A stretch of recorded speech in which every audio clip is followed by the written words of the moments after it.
Set. Aaron Beard, you get the start. First question.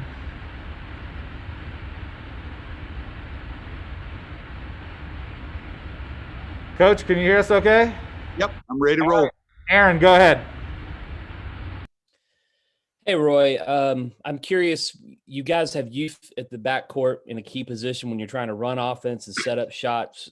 Duke obviously has youth. Do you see parallels to kind of the ups and downs you guys are having and they're having at this point in this tricky kind of season? Well, I think we probably both have some ideas about, boy, we wish those freshmen would grow up a lot faster, but they have that security blanket of Jordan Goldwire, because I'm just looking at the stats, 48 assists and 18 turnovers. That's a pretty good security blanket. And Jordan's probably doing a lot of things offside the court too with their young guys. And we don't really have anybody in the point guard position or the positions that we have guards all the time. We don't have anybody with that kind of experience to help them out. But there are some similarities, I'm sure. Both of us are probably frustrated at times, but also have to be understanding, because what the kids are doing now is much different than what they were doing last year. Josh Graham, then CL. Coach, there's the historic piece of this game. There's the stat that's been thrown around that this is the first time you guys have met in 61 years, both being unranked. I think you would have been 9 years old at the time. So rather than asking what memories you might have at 9, unless you have a good story, what's the earliest memories you have of this rivalry watching it? Oh, man.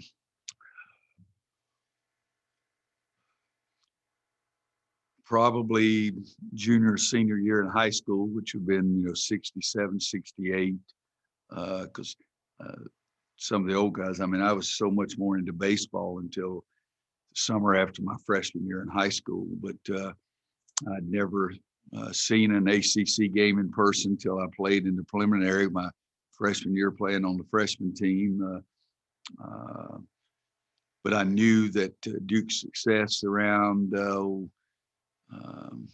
I did follow basketball a little bit. I think it was 64, 65, somewhere around in there that they did go to the Final Four. But not until my junior, senior year in high school did I get the idea of the rivalry, and it was even more so after I got here as a student. Thank you. CL, then Mark Armstrong. Hey, Roy, kind of going back to the youth theme. This game, this rivalry can kind of cause a kid playing in it for the first time to get overexcited and, expend a lot of energy before tip-off, really, sometimes. But in this pandemic year, there's not going to be a crowd and everything in Cameron. In what ways do you think the game itself will kind of be different, especially for the young guys playing in it? CL, that's a good question, but I've been asking that all year long, how they're going to react going into gyms, nobody there, going into a place where it's 2,000 or whatever it was at Clemson the other night. Is all not normal for what we've seen in ACC basketball. But by this time of the year, I think the kids are understanding that part of it. I think they would be shocked if they came into the Smith Center and all of a sudden there's 21,000 people in there, and they would be shocked if they went into Cameron and it was completely full. But what we're doing is we're going in there and playing the same scenario that we've been playing all year. And yes, the Duke game is a huge game, and yes, it'll always be a huge game. Neither one of us have had the success so far that we would like to have, but they'll listen to the upperclassmen about a lot of the games. But this year is so unusual. I don't know what to expect from one day to the next. So I don't even know how to think about what they may be thinking themselves. Mark Armstrong, then Andrew Jones. You may have kind of started to answer my question there, Roy. I've seen a lot of chatter amongst fans that they even forgot this game was coming up. Does it feel the same, aside from everything else we're all dealing with? Does it feel in any way different, the dynamic, given the relative lack of success you've both enjoyed this year? Is it just as intense leading up as it would always be? Well, it'll always be intense because it's Duke in North Carolina, but you're right. We have some wounds we're trying to get them healed, and some problems we're trying to get fixed.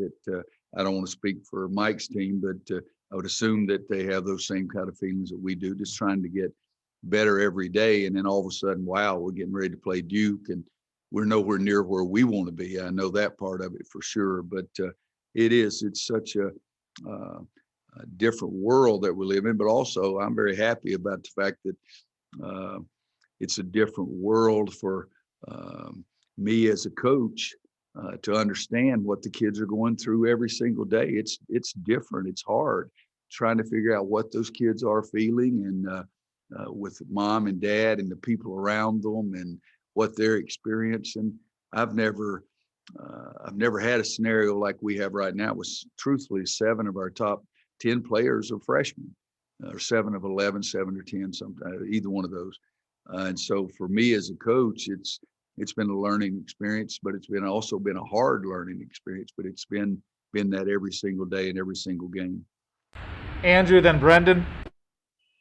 Hey, Coach, what kind of problems does Matthew Hurt present? And is he one of the more unique players in the league that finding a guy that can kind of stick with him and keep him from getting looks is maybe one of the bigger challenges you have facing anybody? Yeah, there's some guys in the league that big guys who can shoot the ball from range. I don't know that there's anybody that does it as well as Matt does. And then when he goes down in the low post and shoots that little turnaround fadeaway, it's pretty automatic too. So I think it's a little bit of a different challenge. There are other guys who can shoot it, but I don't know that anybody does it any better than Matt does for sure. We tried to recruit him really, really hard ourselves, and so I've seen him play a lot. But his is a little different. He gets a lot of shots. They need him to get a lot of shots. And he makes a lot. I'm just looking at 53%, and 69 of those 173 shots are 3-point shots. So that's a heck of a percentage right there for a guy big or little. And I think that he is a little more unique than the rest of the big guys in our league that shoot it so well. Brendan and Jared Fialco. Hey, Roy. Yeah, I wanted to ask you another sort of historical question.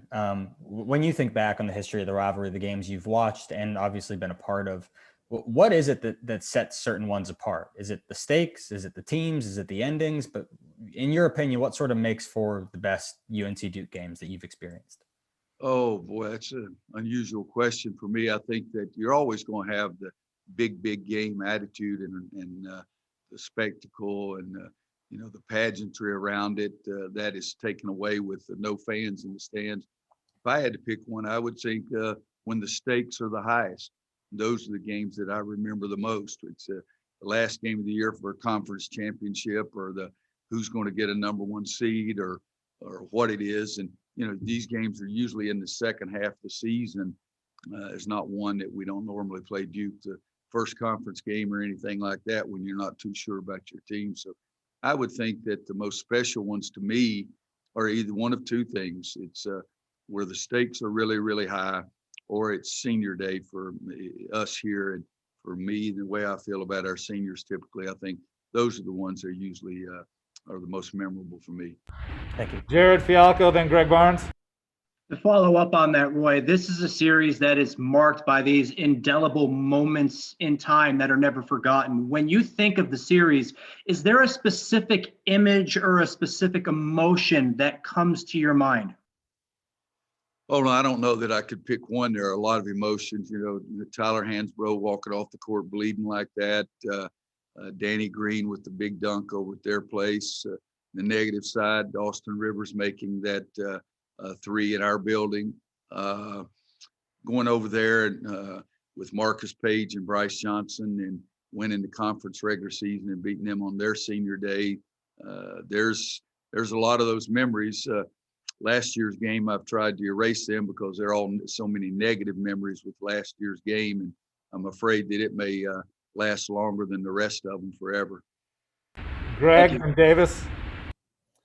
Hey, Roy, know that turnovers are a part of the game, but it seems like, for a lack of a better word, there have been some head scratchers in recent weeks. Do you have to coach turnovers a little bit different in how you handle them in practice when there are some that just seem a bit baffling? Greg, I think they are head scratchers or baffling or frustrating or whatever you can describe them with that. It's really something that irritates every coach, irritates me a great deal because we've emphasized it so much.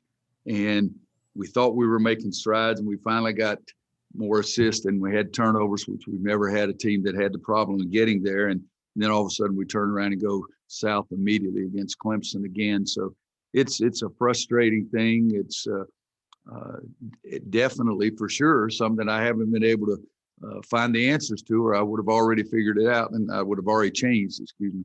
But no, it is frustrating, and we can say all we want that we got, RJ's a freshman, Caleb's a freshman, Kerwin's a freshman, all those. Anthony played 4 games last year, but the bottom line is we got to stop turning the daggone ball over if you want to be really good. And that's got to be something our kids have got to buy into more. I mean, we're running them more after turnovers in practice. We're screaming at them. We're putting an arm around them and say, okay, this is the reason you made the mistake.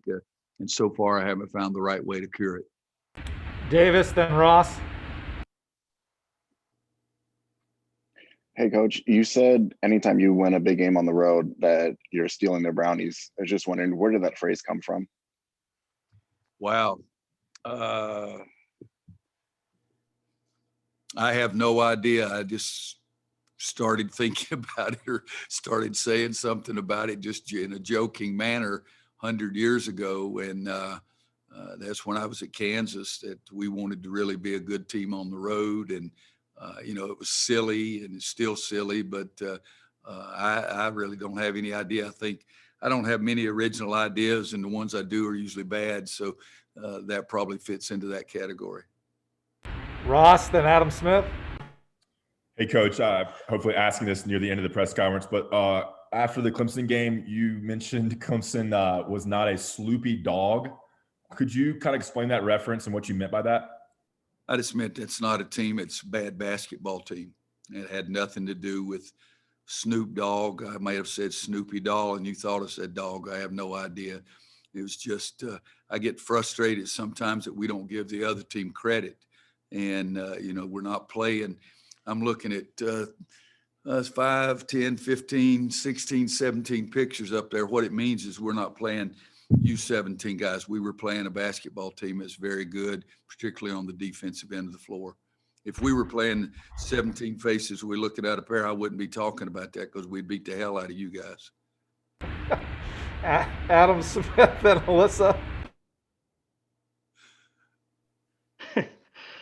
Oh my goodness. Hey, good luck following that one, Adam. Well, Roy, just to be clear, I had told Ross that I thought that might have been a droopy dog. You've made droopy dog references over the years, I feel like. I didn't know if Sloopy and Droopy were tied together, but anyway.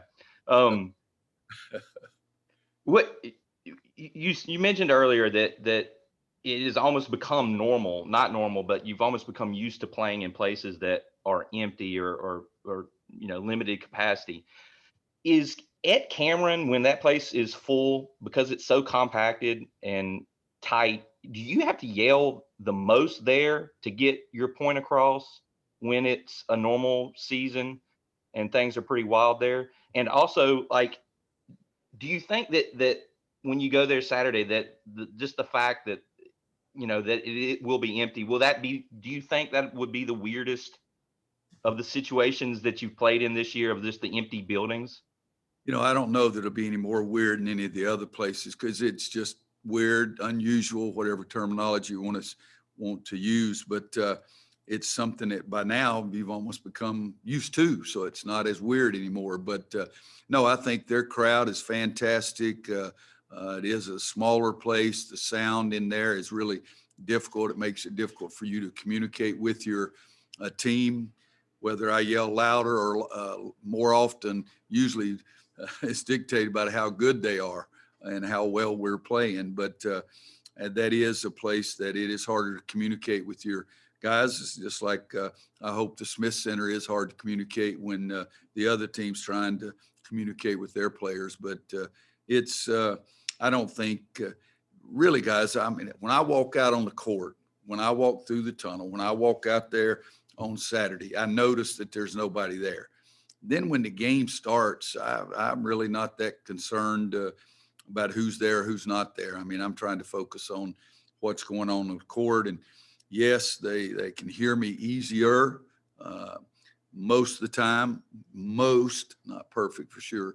Most of the time, I don't yell things that I'm embarrassed for anybody else to hear. Most of the time, I'm yelling things that I think will help us play better. And so I'm not embarrassed most of the time by things I say. Time for two last questions. Alyssa, Ray, and then Kip. Last two. Go ahead. Coach, an uncharacteristic down game from Armando on Tuesday. How has he responded in practice to that, especially with this game coming up on Saturday? I have no idea. We gave him Wednesday off. We're going to practice later this afternoon, but Armando has been, in reality, our most, is trying to use the right term, a consistent player. Had a great stretch early, the first, I don't know, pick out 8 or 9 games, and then had a couple that weren't quite as good, and then 2 great games before the Clemson game. And I have no idea how he'll bounce back. I would expect that he'll bounce back really well, but a lot of that is determined by the competition that he's playing every night too. It's some guys are more effective against big guys. Some teams double team, some teams take things away. So he's just got to handle it because he just didn't play well. He wasn't nearly as active. He got frustrated by some things, and he's got to be a little more mature, but he just did not play well. Last question, Kip. Yeah, Roy, logistically, when you've been on the bench and your players are all spread out in unfamiliar places, has there been a time this season when you looked around to send a guy in and could not find him for some reason? Yes. I've looked around, okay, where is he, and that kind of thing. So there is something to that. And even my staff, like Kendall, is now keeping total fouls and timeouts, and I'm trying to find out, how many fouls is that, and it's harder to find. But that's part of the being unusual. But Kip, I think that you should talk to Kirsch, because every press conference we have, I think it may be because he thinks you're the oldest. You get the last freaking question. I think you ought to pull seniority status and tell him you want to answer the first question next time. Coach, it just takes him longer to get his hand raised. That's all. I like being anchor man, Roy. That's okay.